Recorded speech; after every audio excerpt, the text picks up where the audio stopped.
Hello friends, welcome to my channel দীপ্তির পৃথিবী। আবার একটি নতুন গল্প নিয়ে ফিরে এলাম। গল্পটি ভালো লাগলে লাইক এবং কমেন্ট করবে, এবং আমার চ্যানেলে যদি নতুন এসে থাকো তাহলে আমার চ্যানেলটিকে সাবস্ক্রাইব করে পুরো গল্পটি শুনে আমার পাশে থাকবে। এটি সামাজিক গল্প। নন্দিনীকে অনুরাধা দেবীর প্রথম থেকেই পছন্দ হতো না। চাপা গায়ের রং, দোহারা গড়ন, সৌন্দর্যের ছোঁয়াটুকু পর্যন্ত নেই গোটা চেহারায়।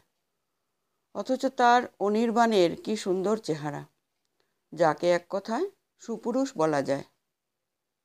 একসাথে একই কলেজে পড়ার সুবাদে অনির সাথে নন্দিনীর আলাপ। ছেলেটা এমনভাবে মেয়েটার প্রেমে পড়েছে যে নন্দিনীর নামে বিন্দুমাত্র ছেলের কাছে কিছু বলা যায় না। মা মরা মেয়ে নন্দিনী। নন্দিনীকে পৃথিবীর বুকে আনতে গিয়েই নন্দিনীর মা মারা যান। বাবা অঙ্কের শিক্ষক ছিলেন। সুরেশবাবু মানে নন্দিনীর বাবা আর বিয়ে করেননি। ছোট্ট নন্দিনীকে নিয়ে তার সময় ভালোই কেটে গিয়েছে। সুরেশবাবু নিজে একটু অগোছালো মানুষ ছিলেন। স্কুলের চাকরির পরে ছাত্র পড়িয়ে যেটুকু সময় পেয়েছেন সেটুকু তিনি তার আদরের নন্দিনীকে দিতেই বেশি পছন্দ করতেন। নন্দিনী বাবার তত্ত্বাবধানে মানুষ হলো, শিক্ষিত হলো, শুধু সংসার গুছিয়ে রাখার মতো উপযোগী হলো না।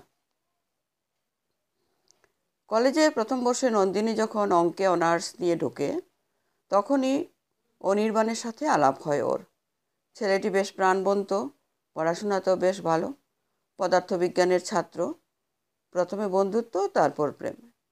একসাথে 5 বছর পড়াশোনা করার পর নন্দিনী এসএসসি এর মাধ্যমে স্কুলের শিক্ষকতার চাকরি পায়, আর অনির্বাণ এমফিল করে একটি বড় কোম্পানিতে চাকরি পায়। এত বছরের সম্পর্ককে এবার রূপায়ণ দেবার পালা। নন্দিনী নিজের সিদ্ধান্তের কথা জানায় বাবাকে। সুরেশবাবু মেয়েকে স্বাধীন মানসিকতায় বড় করে তুলেছেন, তাই মেয়ের সিদ্ধান্তে বাধা দেওয়ার প্রশ্নই আসেনি। নন্দিনী অনিকে জানায় যে তার বাড়িতে তাদের সম্পর্ক নিয়ে কোনো সমস্যা নেই। এবার অনির পালা। অনিকেও তার বাড়িতে জানাতে হবে তাদের দুজনের কথা, কিন্তু অনি দু একবার এড়িয়ে যায় নন্দিনীর কথাকে। কারণ উনি জানে যে অনুরাধা দেবীর নন্দিনীকে হয়তো পছন্দ নাও হতে পারে। কারণ নন্দিনী মায়ের মনের মতো ফর্সা নয়, সুন্দরীও নয়, উপরন্তু ভীষণ প্রাণখোলা, আত্মমর্যাদা সম্পন্ন ও পড়াশোনা পাগল মেয়ে। সারাদিন পুতুল খেলার মতো সংসার হয়তো বা নন্দিনী করতে পারবে না। তবু উনি নন্দিনীকে ভালো না বেসে পারে না। নন্দিনীর ব্যক্তিত্ব, একাগ্রতা উনিকে প্রবলভাবে আকর্ষণ করে। তাই অনির্বাণ ঠিক করে যে নন্দিনীর কথা প্রথমে সে তার বাবাকে জানাবে। জগদীশবাবু মানে অনির্বাণের বাবা রিটায়ার্ড মানুষ, ভালো মানুষ বলতে যা বোঝায় উনি ঠিক তাই। সংসারের সাথে পাচে থাকেন না।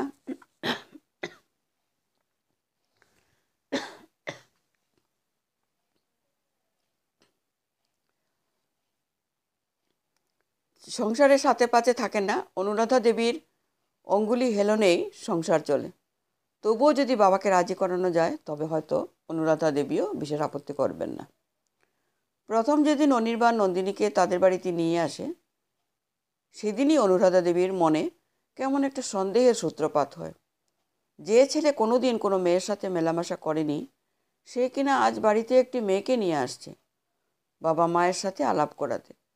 বলাই বাহুল্য, নন্দিনীকে দেখে অনুরাধা দেবীর পছন্দ হয় না, কিন্তু জগদীশবাবু খুব সুন্দরভাবে নন্দিনীর সাথে আলাপ জমান।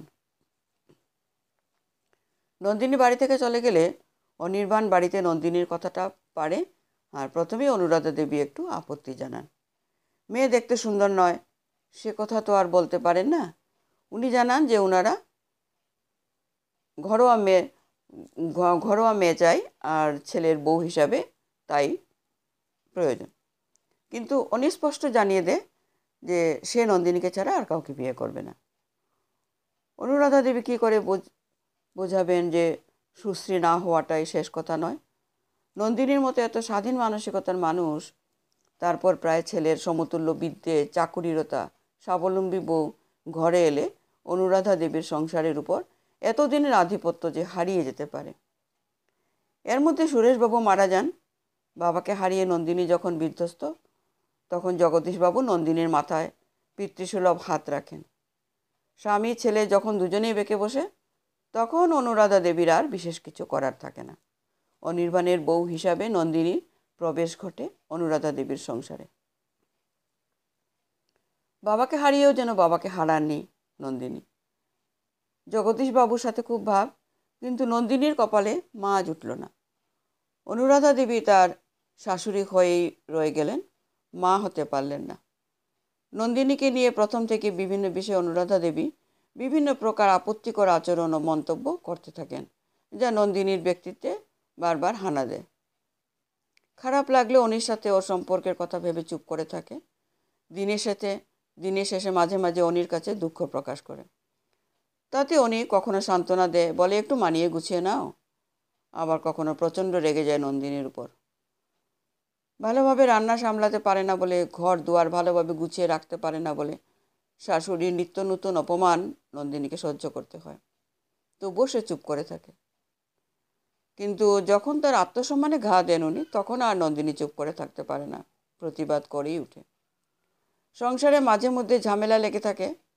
জগদীশবাবু স্ত্রীকে বোঝানোর চেষ্টা করেন তার ভুল কোথায়, কিন্তু অনুরাধা দেবী নাছোড়বান্দা। উনি যেন ঠিক করেই ফেলেছেন নন্দিনীকে নানা অছিলায় তার সংসার থেকে তাড়াতে। জগদীশবাবু বুঝতে পারেন যে সংসারে যা ঘটছে তা মোটেই ভালো হচ্ছে না। তার বৌমা যে তার সংসারে খুব ভালো নেই, সে কথা উনি জানেন। স্ত্রীকে বলেন, যে একদিন আসবে অনু, যেদিন তোমার প্রয়োজনে তোমার ছেলে নয়, আমার বৌমা দেখবে তোমায়। অনুরাধা দেবী নাক সিটকিয়ে ঘাড় বেঁকিয়ে বলেন, মরণ, নিজের ছেলে থাকতে পরের মেয়ের উপর নির্ভর করতে যাব কেন? জগদীশবাবু দীর্ঘ নিঃশ্বাস ফেলেন। এভাবেই বছর 3 কেটে যায়। নন্দিনী ঠিক করে যে সে ডক্টরেট করবে, কিন্তু বাদ সাধে অনুরাধা। তিনি স্পষ্ট জানিয়ে দেন, চাকরি করছো এই অনেক, পড়াশোনা করা আর চলবে না। আমার ঘরোয়া মেয়ে পছন্দ ছিল, যে গৃহবধূ হয়ে আমার সংসারটাকে গুছিয়ে রাখবে। আমার সে আশা পূরণ হয়নি। চাকরি করতে গিয়েই তো নাকানে চুবানি খাও, আবার পড়াশোনা করবে বলো কোন আক্কেলে? নন্দিনী হোঁচট খায়। তার পড়াশোনায় তাকে প্রথম বাধা পেতে হয়। শাশুড়ির এই সংকীর্ণ মানসিকতাকে মেনে নিতে পারে না। অনির্বাণকে জানায় সে তার উচ্চতর শিক্ষালাভের আকাঙ্ক্ষার কথা, কিন্তু অদ্ভুতভাবে এই প্রথম অনির্বাণ মায়ের পক্ষে যায়। সে স্পষ্ট জানিয়ে দেয়, সংসারে অশান্তি এড়াতে গেলে তাকে মায়ের কথাই শুনতে হবে। সে তো একটা চাকরি করছে, আর লেখাপড়া করার প্রয়োজনটা কি?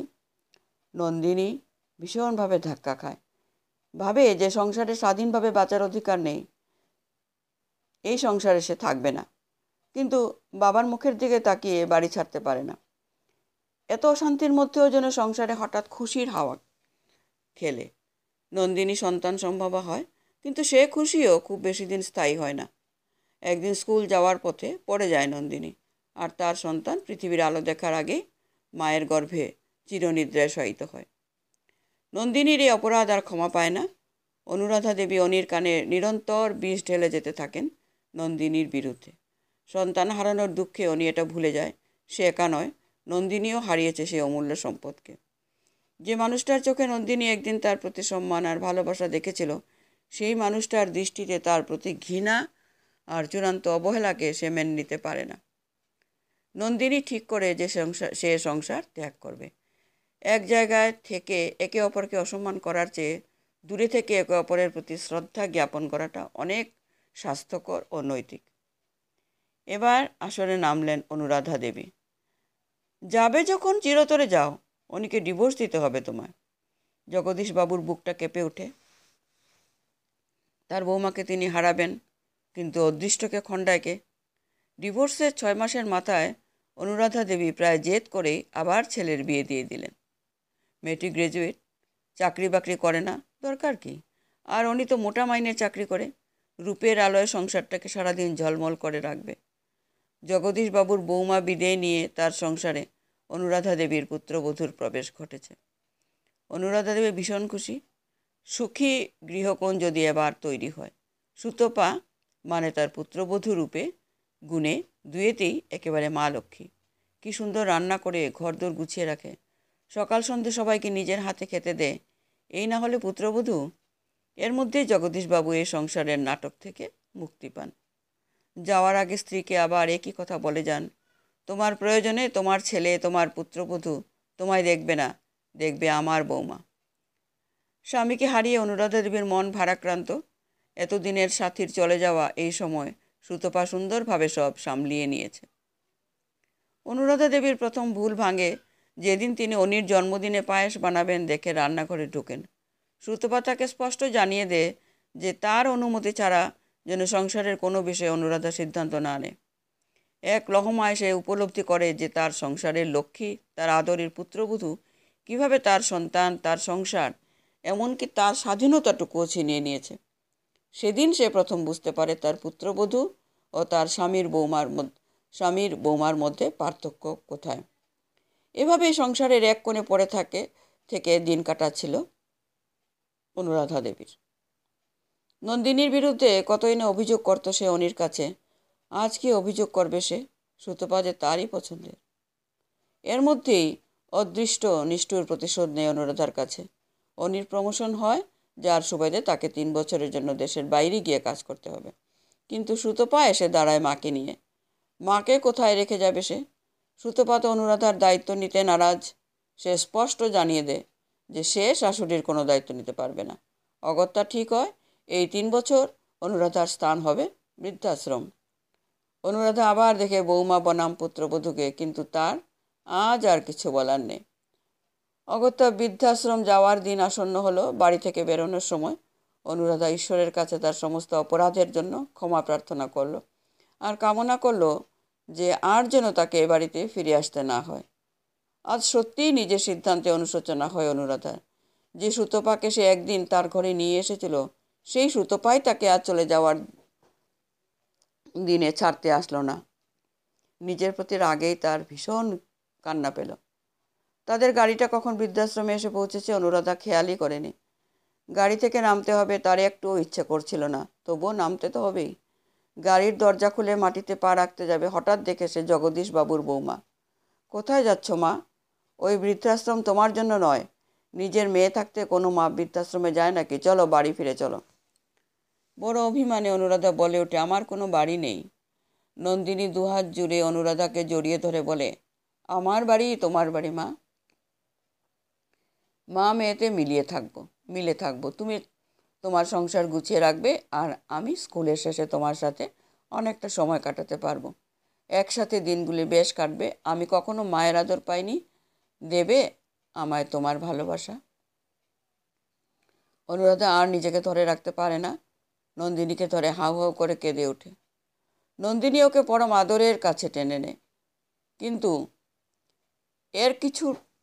এত কিছুর মাঝে উনি একদম নির্বাক হয়ে যায়। সে বুঝতে পারে না নন্দিনী এত কিছু জানলো কী করে। অনির সব প্রশ্নের উত্তর দিতে গিয়ে সে জানায়, অনি, তোমার অফিসের কিছু কলিগ আজও আমার বন্ধু। তাদের মধ্যে কেউ তোমার সমস্যার কথা জানায় আমাকে। আমি তোমার পরিবারে অনেক দিন ছিলাম, যখন ছিলাম তখন তোমার মাকে পেয়েছিলাম, কিন্তু আজ তোমার অনুমতি থাকলে আমি আমার মাকে আমার কাছে নিয়ে যাই। অনি নন্দিনীর কথায় কিভাবে কৃতজ্ঞতা জানাবে ভেবে পায় না। সেও তার সমস্ত সিদ্ধান্তে অনুশোচনা করতে থাকে, কিন্তু তার আর ফিরে আসার সুযোগ নেই। অনির খুব ইচ্ছে করে নন্দিনীর হাত দুটোকে একবার নিজের হাতের মুঠোয় নিতে, কিন্তু সমস্ত নিস্তব্ধতা ভেঙে নন্দিনী বলে ওঠে, অনি, তুমি আর আমার সাথে দেখা করো না। তোমার স্ত্রী আছে, সংসার আছে, তাকে নিয়ে তুমি সুখে থাকো। আজ থেকে মায়ের সব দায়িত্ব আমার। অনুরাধাকে আর বৃদ্ধাশ্রমে যেতে হয়নি।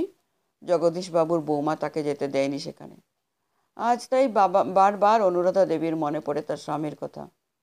তোমার প্রয়োজনে তোমার ছেলে আর তোমার পুত্রবধূ তোমায় দেখবে না, দেখবে আমার বৌমা।